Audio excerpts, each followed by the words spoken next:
"Sir, overhead bin space is limited, and I'm busy with pre-flight checks. You'll need to manage your own bag," the flight attendant said dismissively, her voice crisp and hurried, as she barely glanced at Arthur Chen. At 82, Arthur, a man whose quiet demeanor belied a past of extraordinary heroism, struggled slightly with the small but dense carry-on bag. It contained not just his essentials for the trip, but also the carefully pressed uniform he was meant to wear at the upcoming ceremony. He simply nodded, his old shoulders, which had once carried burdens far heavier, stooping a bit more under the weight of this small, modern indignity. He didn't argue. He never did. He just began the slow, awkward process of trying to hoist the bag into the compartment above his assigned economy seat. 6 minutes later, as the cabin door was about to close and the final boarding announcements were being made, the cockpit door opened. The airline captain emerged, a man with silver at his temples and an air of quiet command. He didn't address the cabin crew immediately. Instead, his eyes scanned the passengers, then locked onto Arthur, who was still uncomfortably trying to wedge his bag into the remaining sliver of space. The captain walked directly down the aisle, stopped beside Arthur's seat, and in the sudden hush of the cabin rendered a sharp, impeccable salute. "If you believe true service commands respect, not indifference, type honor below." Arthur Chen was on his way to Washington, D.C., not for a vacation, though at his age any trip could feel like an adventure, but for a deeply significant, if somewhat bittersweet, occasion. He was one of the last surviving members of his highly decorated unit from the Korean War, and the Smithsonian was unveiling a new exhibit dedicated to their specific harrowing campaign, a series of battles fought in unimaginable conditions, largely forgotten by the history books, but seared into the memories of those who had endured them. Arthur himself was a recipient of the Medal of Honor, awarded for an act of conspicuous gallantry during the infamous Battle of Chosin Reservoir, where, as a young sergeant, he had single-handedly held off an overwhelming enemy assault on a critical pass, allowing his surrounded company to withdraw with their wounded. He'd been wounded multiple times himself, left for dead in the snow, but had somehow survived, a quiet testament to an inner strength few ever glimpsed beneath his unassuming exterior. He rarely spoke of the medal or the events that earned it. It lay in a simple case in his modest apartment, not displayed but kept as a solemn reminder of the men who hadn't come home, of the price of freedom. He lived a quiet life on a small pension, his days marked by visits to the local library, tending a small container garden on his balcony, and long walks, his gait still surprisingly steady despite the shrapnel that remained lodged near his hip. His attire for the flight was simple but neat, comfortable, well-pressed twill trousers, a soft collared shirt, and a lightweight windbreaker.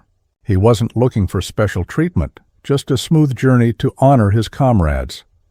His granddaughter had booked the flight using her own carefully saved points and had tried to get him an aisle seat for easier movement, but the flight was full. Arthur understood. He was grateful just to be going. The airport itself was a cacophony of modern hurry, a stark contrast to the deliberate, often terrifyingly slow pace of his wartime experiences.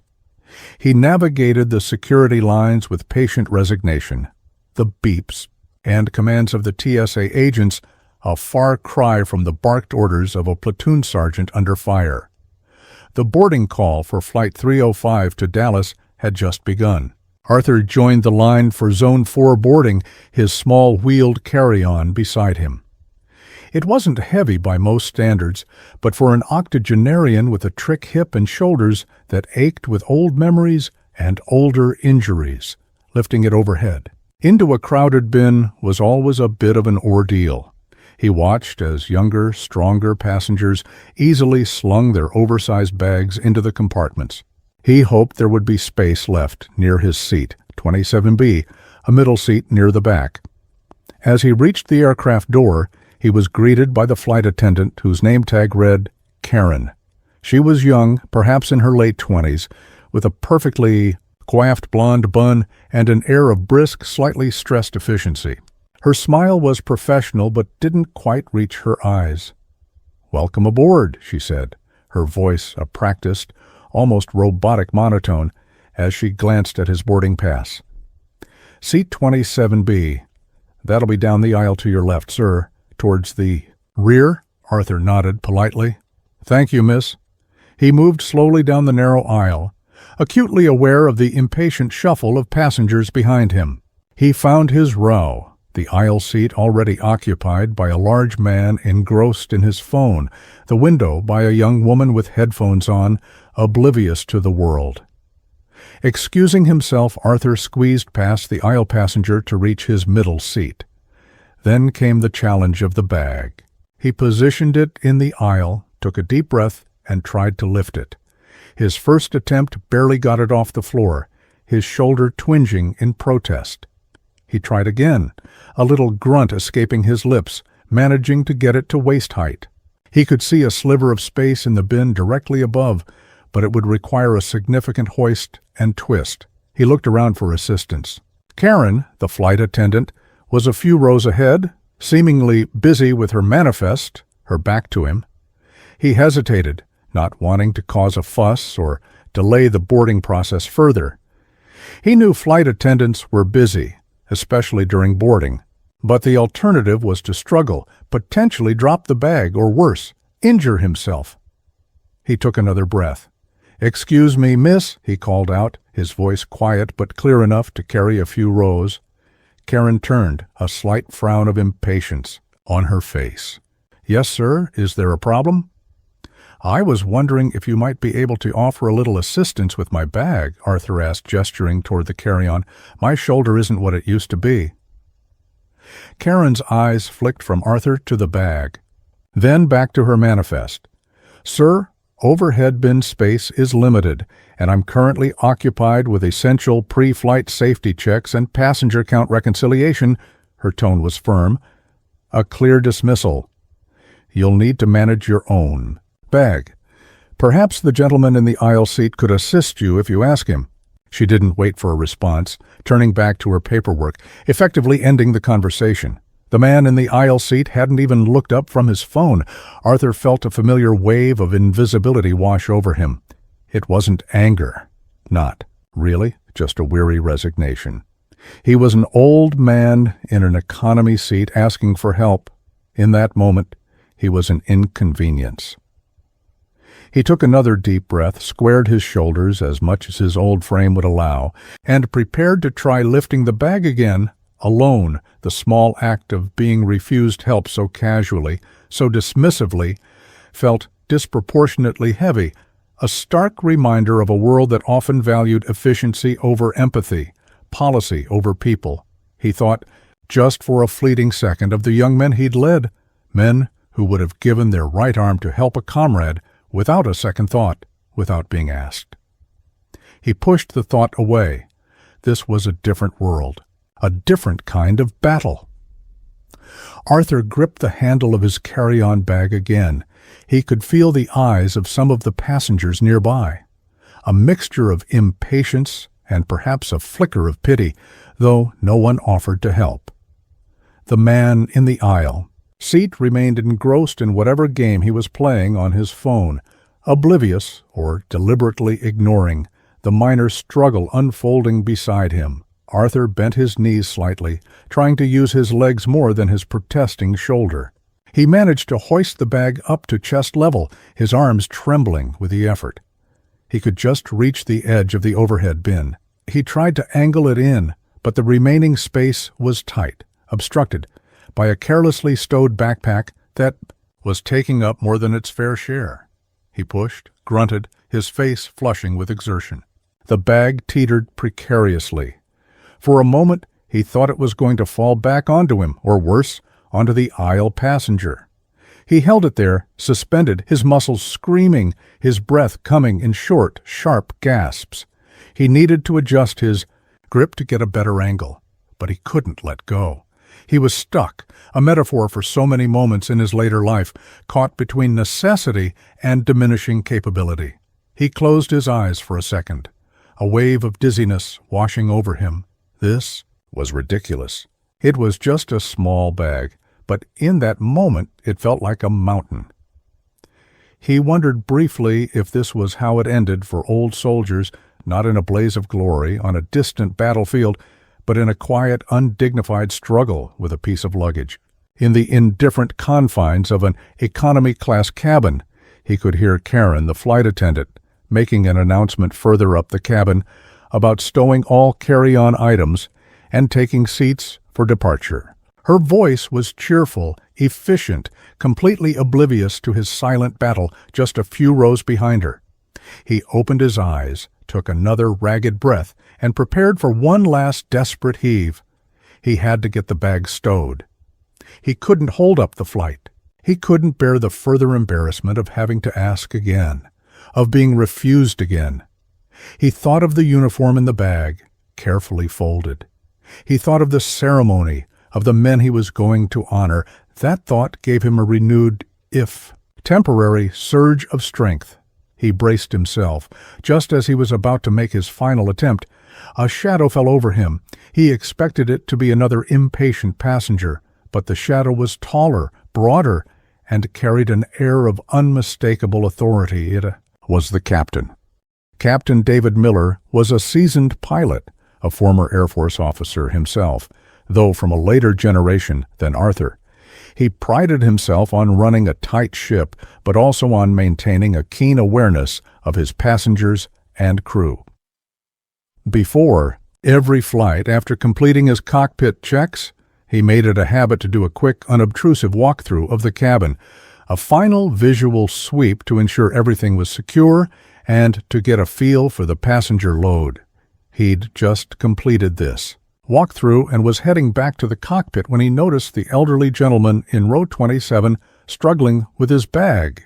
He'd also, from the corner of his eye, seen the earlier brief interaction with flight attendant Karen and her swift, dismissive turnaway. Something about the old man's quiet, determined struggle and the flight attendant's apparent indifference had registered with Captain Miller, pinging a small alarm in his professional conscience. He hadn't interfered immediately, assuming another passenger might offer assistance or that Karen might circle back. But now, seeing the old man clearly in distress, his face pale, the bag teetering, Captain Miller knew he had to step in. He moved quickly, purposefully down the aisle. "Allow me, sir," Captain Miller said, his voice calm and authoritative, easily cutting through the cabin noise. He reached Arthur just as the old man was about to make another desperate attempt to lift the bag. Arthur looked up, surprised, relief, flooding his face as he saw the 4 gold stripes on the captain's epaulets. "Oh, Captain, thank you," Arthur breathed, his arms giving way slightly. Captain Miller effortlessly took the bag from him. "Not a problem at all, sir. Let me get that for you." He expertly maneuvered the bag, shifting the offending backpack slightly, and slid Arthur's carry-on into the bin with ease, closing the latch securely. "There you go." All set, Arthur, still catching his breath, managed a grateful smile. "Thank you, Captain." "Truly. My shoulder—" "Say no more," Captain Miller interrupted, gently. "Happy to help?" He paused, then, looking more closely at Arthur. There was something about the old man's bearing, despite his age and current slight frailty, something in the set of his jaw, the quiet dignity in his eyes, that reminded Miller of the finest senior NCOs he had served with in the Air Force.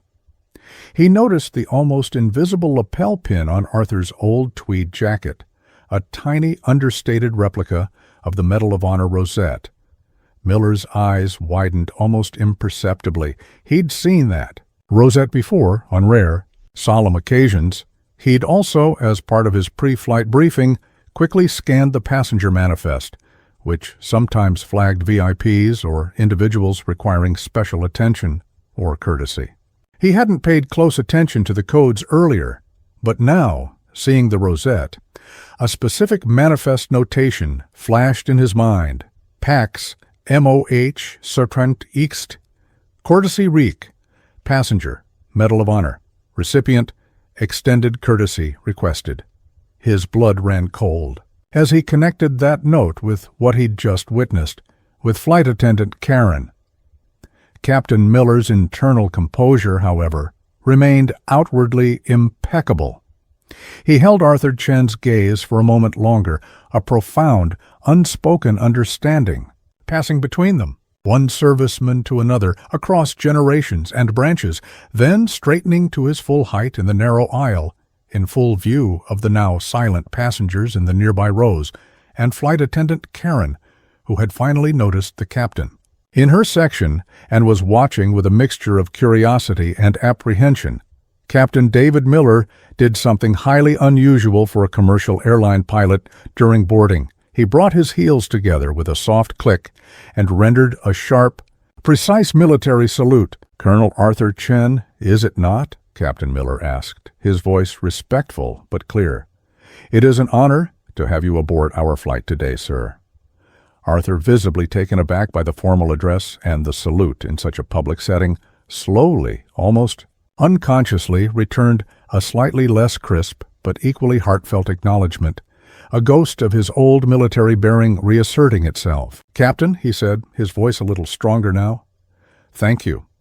The passengers nearby who had witnessed the exchange began to murmur, a wave of realization and dawning respect rippling through the cabin. Eyes turned toward Arthur, no longer seeing just an old man struggling with a bag, but someone clearly of great significance. Flight attendant Karen, however, looked utterly bewildered. Colonel? Medal of Honor?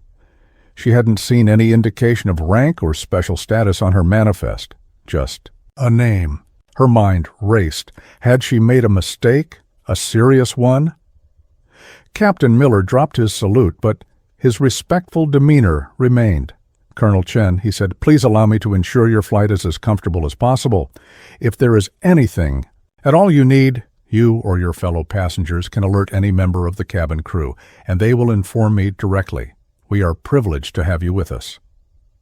He then turned, his gaze falling squarely on flight attendant Karen, who was now looking increasingly nervous. His expression, while still professional, had acquired an edge of unmistakable steel. "Flight attendant," he said, his voice dropping slightly but losing none of its authority. "A word with you in the galley, if you please. Now." Karen's face paled. She nodded mutely and quickly followed the captain toward the front of the aircraft, leaving a cabin buzzing with whispers. And Arthur Chen, sitting quietly in his economy middle seat, the object of newfound, if somewhat mystified, respect from his fellow travelers. The man in the aisle seat beside him had finally put down his phone and was staring at Arthur with an expression of dawning awe. The conversation in the forward galley between Captain Miller and flight attendant Karen was brief, quiet, but intensely pointed. Passengers nearby couldn't hear the words, but the captain's stern, unyielding expression and Karen's progressively more distressed and apologetic demeanor told their own story. Captain Miller was not a man given to overt displays of anger, but his disappointment and disapproval were palpable. He reminded Karen of the airline's explicit policies regarding assistance to elderly passengers and those with disabilities, policies she had clearly ignored. He then, in no uncertain terms, explained the significance of a Medal of Honor recipient, the highest military decoration for valor, and the airline's specific, and apparently overlooked by her, protocols for extending every possible courtesy to such individuals, particularly when their status was noted on the passenger manifest, as Colonel Chen's had been. He pointed out that her failure was not just a lapse in customer service, but a profound act of disrespect to a national hero. Karen, to her credit, seemed to grasp the gravity of her error. Her earlier defensiveness was replaced by genuine remorse and shame. She offered to apologize personally to Colonel Chen, to try and find him a better seat, anything to make amends. Captain Miller acknowledged her contrition, but made it clear that the immediate priority was to ensure Colonel Chen's comfort and dignity for the remainder of the flight. and that a full report of the incident would be filed with airline management upon landing. He then instructed her to return to her duties, her demeanor visibly changed. Back in the cabin, word had spread. The passenger in the aisle seat, now looking deeply sheepish, offered his seat to Arthur. "Sir, please, take my seat. It's the least I can do. I should have offered to help with your bag earlier. I apologize." Arthur, with his characteristic humility, initially declined, but the man insisted, and other nearby passengers voiced their agreement. Reluctantly, Arthur accepted, moving to the slightly more spacious aisle seat. The young woman by the window, headphones now off, offered him a shy, respectful smile. Throughout the flight, various members of the cabin crew, clearly briefed by the captain or having heard about the incident, made a point of stopping by. Arthur's seat offering him extra water, snacks from the first-class cabin, or just a quiet word of thanks for his service. Flight attendant Karen, when her duties brought her past his row, offered a quiet, sincere apology, which Arthur accepted. With a gracious nod, he didn't want her to lose her job. He just wanted people, especially those in service industries, to remember that a little kindness, a little awareness went a long way, especially toward those who might appear frail but carried histories of immense strength and sacrifice. The remainder of the flight to Washington, D.C. was smooth and uneventful, at least for Arthur.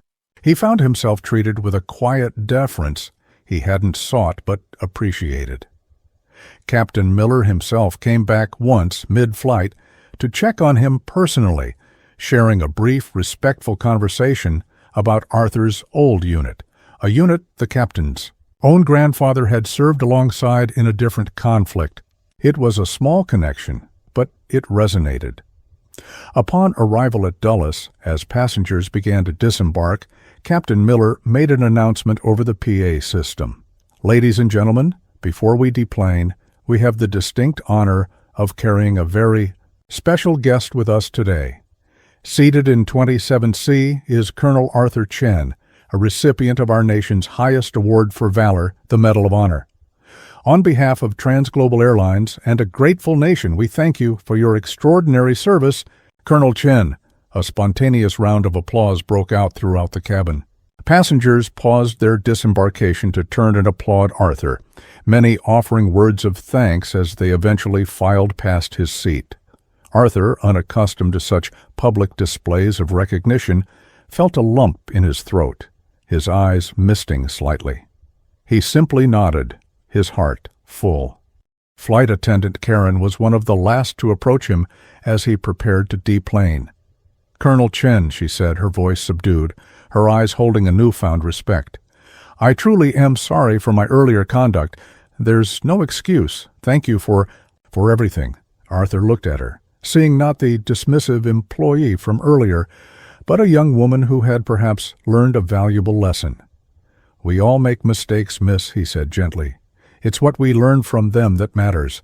He then exited the aircraft, where, to his surprise, a uniformed military honor guard and a representative from the Smithsonian were waiting to greet him, an arrangement clearly made by Captain Miller or the airline's liaison during the flight. He was escorted with full honors through the airport, a quiet hero, finally receiving a small measure of the recognition he so richly deserved. The incident on Flight 305 served as a stark reminder within Transglobal Airlines. Training modules were updated. The Callahan Protocol, as it was informally known, after a similar incident involving another MOH recipient, though the airline discreetly called it the Distinguished Valor Protocol, was re-emphasized with vigor. It died, was a lesson learned the hard way, but perhaps a necessary one.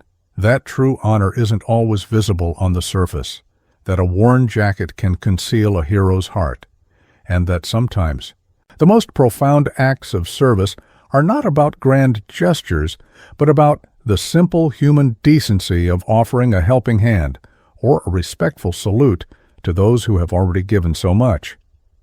Because the measure of a company, like the measure of a person, is often found in how it treats those who can seemingly do the least for them in return, especially when those individuals have already done the most for us all.